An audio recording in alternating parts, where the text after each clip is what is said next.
नमस्कार। आपकी बात के यूट्यूब चैनल पर आपका स्वागत है। मैं हूं विभाकर। क्या विपक्ष की पार्टियां अरविंद केजरीवाल दिल्ली के मुख्यमंत्री को उनके मन मुताबिक अधिकार दिला पाएंगे? ये एक बड़ा प्रश्न बना हुआ है और ये प्रश्न इसलिए खड़ा हुआ है कि जैसा कि आप सब किसी को मालूम है कि अब से कुछ दिन पहले सुप्रीम कोर्ट के 5 सदस्यीय संविधान पीठ ने एक फ़ैसला दिया था और उस फैसले के मुताबिक उन्होंने सर्विसेज का जो मामला है, खास करके अधिकारियों के पोस्टिंग और ट्रांसफ़र का मामला, जो अभी तक के लिए उस फैसले के आने के पहले तक एलजी के पास हुआ करता था, उसको लेकर उन्होंने मुख्यमंत्री को दे दिया था कि ये उनका अधिकार क्षेत्र है और उनको करना चाहिए। अब इस पे सवाल उठा और केंद्र सरकार ने उसका रिव्यू के लिए भी पिटीशन डाला है, लेकिन साथ ही साथ केंद्र सरकार ने एक और काम कर दिया कि वो एक अध्यादेश लाई और एक तरीके से वो जो सुप्रीम कोर्ट का जो फैसला था उस फैसले को उन्होंने निरस्त करने का काम किया और यहाँ से बेचैनी शुरू हो गई।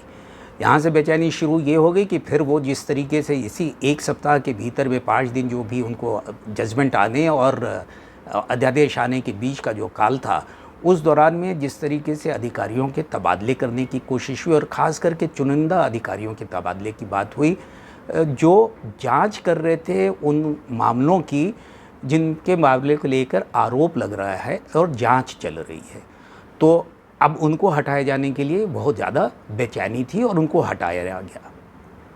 केंद्र सरकार को इससे मेरे ख्याल से कोई ज़्यादा मतलब नहीं है कि जांच करने के लिए कौन सा अधिकारी कहाँ पे कौन बैठता है, ये उसके लिए उतना महत्वपूर्ण नहीं था। उसके लिए ये ज़्यादा महत्वपूर्ण था कि जब जिस सोच के साथ जब दिल्ली को विधानसभा दी गई थी, उसी सोच के साथ एक और बात नहीं थी कि ये पूर्ण राज्य नहीं है, ये बाकी राज्यों की तरीके से दिल्ली नहीं है। दिल्ली देश की राजधानी है और इसकी अलग एक संवेदनशीलता है और इसीलिए यहाँ पे पूर्ण राज्य का दर्जा नहीं दिया जाएगा।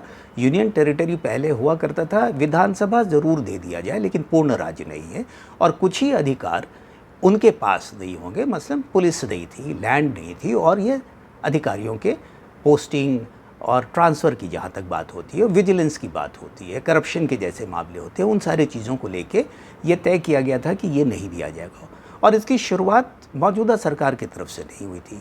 ये तो सबसे पहले 1952 में जब पहली बार विधानसभा बनाई गई थी, पंडित नेहरू के समय में जब वो सारा कुछ हुआ था, उस समय भी वो अधिकार नहीं दिए गए थे और बाद में जब दोबारा जब 1956 में वो विधानसभा डिसॉल्व कर दी गई, वो इसी तरीके के कुछ तनातनी थे, वजह थी, मैं उसके बारे में डिटेल में अभी आपके पास बात नहीं करूँगा। लेकिन 1991 में जब नरसिम्हा राव जी के नेतृत्व में जो केंद्र में सरकार थी, उसने ये जब कानून पारित किया जिसको government of national capital territory of Delhi act 1991 के तौर पे जाना जाता है, तो उसमें भी उन्होंने प्रावधान नहीं किया। अब आज के जो नेतृत्व है देश का, उसके बारे में तरह तरह की बात अरविंद केजरीवाल जी कहते रहते हैं कि ये देश जो है सो कम पढ़े लिखों से नहीं चलेगा, अनपढ़ लोग हैं वो, इसी के लिए ये सारा कुछ होता है। तो ना पंडित नेहरू थे अनपढ़ और न ही नरसिम्हा राव जी थे, लेकिन उन्होंने तो यही व्यवस्था की थी। और आपके पहले आपकी पार्टी के आने, अरविंद केजरीवाल के मुख्यमंत्री बनने के बाद के पहले से 93 में जो मदन लाल खुराना हुए या बाद में शीला दीक्षित हुई, तो वो कम पढ़ी लिखी नहीं थी। जिस संसद ने उस कानून को पारित किया गया था, तो वहाँ पे जो सांसद थे वो कम पढ़े लिखे हुए लोग नहीं थे। कुछ सोच के क्योंकि देश की राजधानी है और उसके आलोक में कुछ फैसले लिए गए। शुरुआत से ऐसा रखा गया कि आपको ये अधिकार नहीं मिलेंगे, लेकिन आप उस अधिकार को लेने के लिए बेचैन हैं और ये बेचैनी के लिए जैसे आपको ये मौका मिला, आपने जो तबादले किए, तो वो सब किसी को पता है और कि वो जो चीज़ हो रही है। लेकिन अभी सवाल है कि क्या विपक्ष इनकी वो मदद कर पाने की स्थिति में है? कानूनी तौर पे एक जो ज़रूरत होती है कि जब आप अध्यादेश लाते हैं और अध्यादेश के आपको उसके बाद जो पहला 6 महीने के भीतर में जो भी हो, या तो विधानसभा हो या संसद हो, तो सत्र की शुरुआत होने पर आपको वहाँ पे उसको पेश करना होता है बिल के शक्ल में, विधेयक के तौर पे, और वहाँ से उसको पारित कराना होता है दोनों सदनों से। तो यहाँ पे लोकसभा से पारित होने में किसी तरीके का संदेह नहीं है।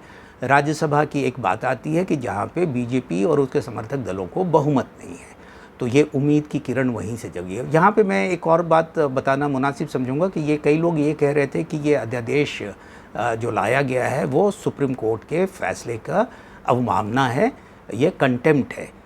तो मैं उनको सिर्फ इतना ये कहना चाहता हूँ कि ये पहली बार नहीं हुआ है, और जहाँ तक हर किसी को मालूम है बहुचर्चित है। एक तो ये अधिकार क्षेत्र होता है, विधायिका का अधिकार क्षेत्र है, राज्यों की विधानसभा ये काम कर सकती है और संसद तो कर ही सकती है।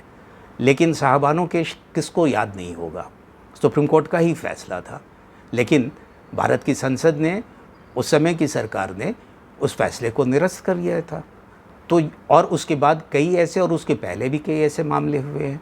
तो ये अपने आप में कोई अवमानना का मामला नहीं बनता है, ये संवैधानिक व्यवस्था है और ये अधिकार क्षेत्र है और उसके हिसाब से किया गया। अब ये सारा कुछ निर्भर करेगा उसके बाद कि ये वैध था कि नहीं, कॉन्स्टिट्यूशनली ये सही था कि नहीं, ये सारी चीज़ें सुप्रीम कोर्ट को देखने का काम है। उसके बारे में तो मैं कुछ टिप्पणी नहीं कर सकता। तो ये अध्यादेश को पारित कराना होगा राज्यसभा में, बहुमत नहीं है, 245 का सदन है वो, लेकिन आज की तारीख में 238 की संख्या है। हालांकि उसमें भी 2 जो है सो खाली है, अभी नॉमिनेटेड मेंबर्स जो है उनकी ज़रूरत है। मान लेते हैं कि वो नॉमिनेटेड मेंबर्स आ जाते हैं, तो 238 की संख्या है, उसमें 110 बीजेपी और उसके समर्थक दलों की है। बहुमत के लिए चाहिए 120, 10 की संख्या की कमी आ रही है। तो ये 10 की संख्या क्या उनको मिल पाना थोड़ा मुश्किल है, तो वो ज़रा सा देख लेते हैं कि वो क्यों मुश्किल नहीं है। ये मैं कह रहा हूँ ये मुश्किल नहीं है, उसका कारण भी आपको समझ में आ जाएगा। 2 पार्टियां हैं विशेष तौर पे, बीजू जनता दल नवीन पटनायक की और वाईएसआरसीपी जगन रेड्डी की। दोनों, एक उड़ीसा के और एक आंध्र प्रदेश के मुख्यमंत्री है, और दोनों के पास 9-9 सांसद है, यानी दोनों मिला के 18 सांसद हैं। अभी तक जब भी कोई भी विधेयक को, बिल को पारित कराना हुआ राज्यसभा में, तो ये दोनों पार्टियां केंद्र सरकार की मदद करते हुए, उनके साथ खड़ी होती हुई नज़र आई हैं। हालांकि उनका ये है कि वो इक्वी डिस्टेंस दोनों तरफ से रहते हैं, लेकिन राष्ट्रहित में कई बार वो फैसले लेने होते तो उन्होंने वो ऐसे फैसले महत्वपूर्ण विषयों पे उन्होंने लिए। तो ये भी एक महत्वपूर्ण फैसला है और इसमें उम्मीद की जा सकती है कि वो उनके साथ होंगे। लेकिन अगर वे एक बात ये कह दूं कि चलिए वो दोनों नहीं होते हैं, बीजू जनता दल ये सोचता है कि हमें इस पचड़े में नहीं पड़ने का है, और वैसे भी ये राज्यों के अधिकार की बात होती है तो हमारा भी अगर हनन हो सकता है, तो चलो हम थोड़ा सा इसमें शामिल नहीं होते, बायकॉट कर देते हैं। दोनों सोचते हैं कि वो बायकॉट करेंगे, यानी वॉकआउट करेंगे, बहस में हिस्सा लेंगे लेकिन वोटिंग नहीं करेंगे, तो संख्या घट जाएगी। 238 की संख्या घट के 220 की हो जाएगी, 220 की हो जाएगी तो 110 अभी है, 2 नॉमिनेटेड भी हो गए तो 112 है। तो बीजेपी सरकार जो है, केंद्र सरकार का ये जो बिल जो आएगा वो बिल पारित हो जाएगा। मान लेते हैं एक सेकंड के लिए कि वो नॉमिनेटेड मेंबर नहीं आते हैं, 236 की बात होती है और उसमें से 18 चले जाते हैं, तो सदन 218 का होगा। 218 में 109 का बहुमत होता है और इनके पास 110 है, तो कहीं रुकावट नहीं है। लेकिन अगर किसी भी तरीके के कभी भी एक की भी वोट की कमी रहती है, तो एक पार्टी है और जिसके जो मुखिया वो बिल्कुल तैयार बैठे हुए हैं केंद्र सरकार की मदद करने के लिए, और वो हैं आंध्र प्रदेश के ही एक पार्टी है टीडीपी, आप सारे लोग जानते हैं, तेलुगु देशम बाबू चंद्रबाबू नायडू, जो कि पहले एनडीए में हुआ करते थे, लेकिन 2019 के चुनाव के पहले वो एनडीए से बाहर हो गए थे।